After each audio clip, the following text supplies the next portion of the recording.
Okay, let's jump into a really interesting deep dive today. We've got a collection of sources here, articles, notes, different perspectives, all sort of circling around a concept that feels both ancient and very modern Yeah, manifestation.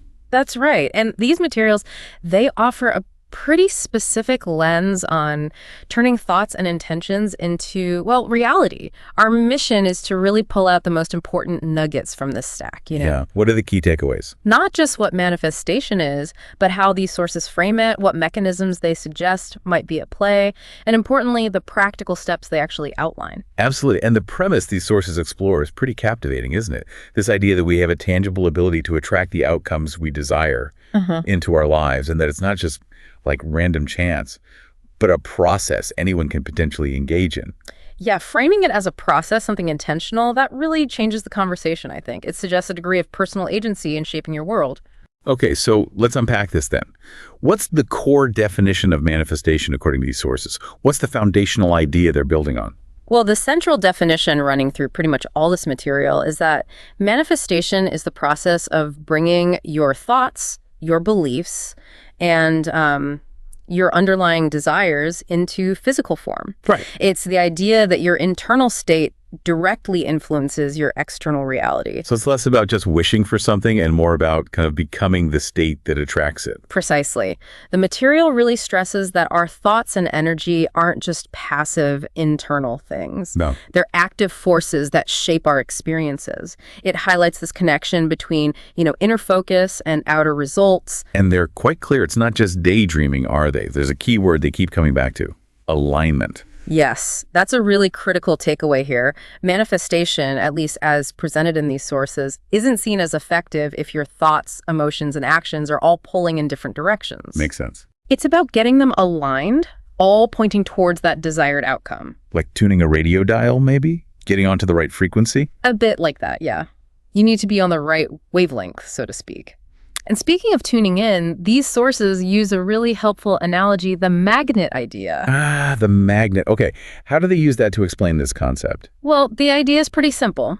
Whatever you focus on most intensely, you effectively become a magnet for. Okay. So if your dominant thoughts are about lack, I don't have enough money, I'm not capable, opportunities never come my way, you're basically broadcasting a signal that attracts more experiences of lack. Right. You draw more of that to you. Exactly. But flip that around, focus consistently on abundance, on possibility or success, and you start to attract those things instead. Your internal state has a kind of magnetic pull. That really does make the connection quite concrete, doesn't it?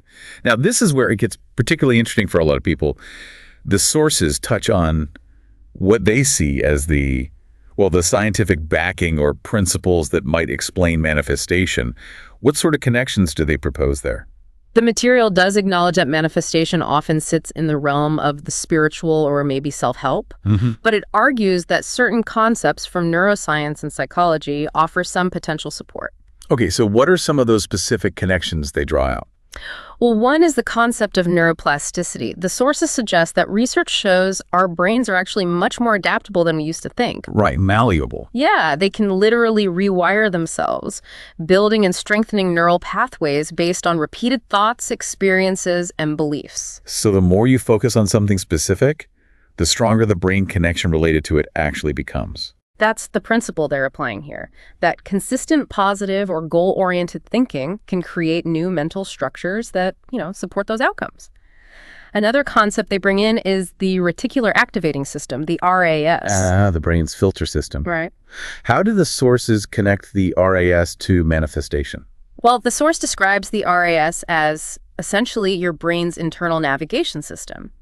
When you set a specific intention or really focus on a goal, the RAS is apparently activated to filter incoming information, Okay. making you much more aware of things in your environment that are relevant to that goal, opportunities, resources, ideas, things you might have completely overlooked before. Like when you decide you want a specific type of car, and suddenly you seem to see that car everywhere. Exactly that effect, yes. But applied to your broader goals and desires, the RAS helps bring relevant information into your conscious awareness. Interesting.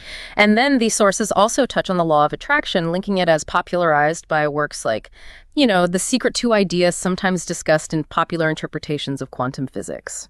Okay, and what's the core link there? as presented in this material? What are they saying? The key idea the sources seem to pull is that energy follows attention.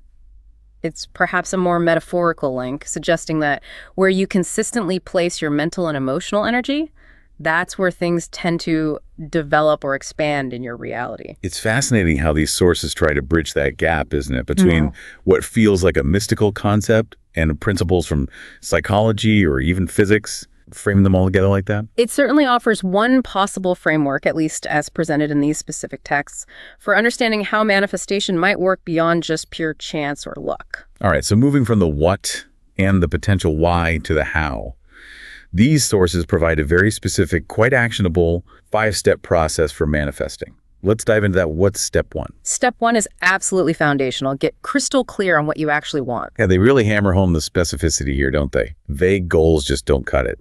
Not according to these sources, no. Saying, I want more money is just too fuzzy. They recommend being precise, giving the example of like, I'm attracting $10,000 in the next 3 months, or something concrete. yes, or I am now working my ideal job as a specific role at specific company or type of place. That specificity provides a clear target for your focus and, they suggest, for the RAS to lock onto. Okay, specificity first. Yeah, got it. What's step 2 then? Step 2 is visualize and feel it. This involves actively imagining that your desire has already come true. And the feeling part is crucial, not just seeing it. Absolutely. The sources put a lot of emphasis on not just seeing it in your mind's eye, but really feeling the emotions you would experience if it were already your reality, the joy, the relief, the gratitude, the excitement. This emotional component is seen as like amplifying the magnetic signal you're sending out. Right. Step 3 is about shaping your internal dialogue and beliefs, I think. Yes, exactly. Use affirmations and scripting. Affirmations are those positive present tense statements you repeat like, I am capable, I am worthy, opportunities flow easily to me. And scripting is presented as writing in a journal, as if you are describing your life with the desire already manifested, like writing a diary entry from your future self, basically. So you're deliberately trying to reprogram your subconscious mind with these positive beliefs. That's the intention, yeah. To replace those limiting beliefs with empowering ones that actually align with your goal. Now, step 4 is one many people might overlook, and these sources highlight it as absolutely essential. Take inspired action. Okay, this is where manifestation meets the real world, right? It's not just sitting and thinking. Exactly. These sources are very clear. Manifestation isn't passive. Inspired action is about taking steps that feel right, that move you towards your goal, even if they seem small or you don't quite see the whole path yet. Like what sort of steps? Well, they give examples like polishing your resume if you want a new job, starting that online course you've been thinking about, or simply reaching out to someone who inspires you. The universe, they suggest, kind of meets you where you take action. You've got to participate in the process. Makes sense. Yeah. What's the final step? Step 5. Step 5 is let go and trust. The sources warn against becoming overly attached to when or how your manifestation arrives. They say this actually creates resistance and can block the flow. Resistance from clinging too tightly to the outcome. Right. It's like trying to force the river instead of just flowing with it. You're encouraged to trust in what they sometimes call divine timing, this idea that things unfold at the right moment, often in ways you couldn't have predicted. Yeah. And just stay open to the unexpected ways your desire might actually show up. So do the inner work, take the outer steps, and then release the anxiety about the specific timeline or method. That actually makes a lot of sense. Now, based on these sources, what are the most common ways people trick themselves up when they're trying to manifest? What are the pitfalls? They list several pitfalls to actively avoid. A really big one is simply focusing on lack. Back to that magnet idea again. Precisely. If your inner dialogue is constantly centered on what you don't have, what's wrong, or what you're afraid of losing, you're just reinforcing that lack magnet. Right. The sources emphasize shifting focus to appreciation for what you do have and belief in future possibility. Impatience must be on that list too, I imagine. Definitely. These sources really stress that manifestation isn't like instant magic. Getting frustrated and giving up just because your desire hasn't shown up on your preferred schedule, that's seen as a major blocker. Okay. Consistency and patience are presented as key. And negative self-talk seems like it would be a direct contradiction to the affirmations and the scripting part. It is, absolutely. The sources view persistent self-doubt, those limiting beliefs like I'm not smart enough, it's impossible for me, or constant internal criticism as actively sabotaging the whole process. Undermining it. Yeah. Replacing I can't with I am capable or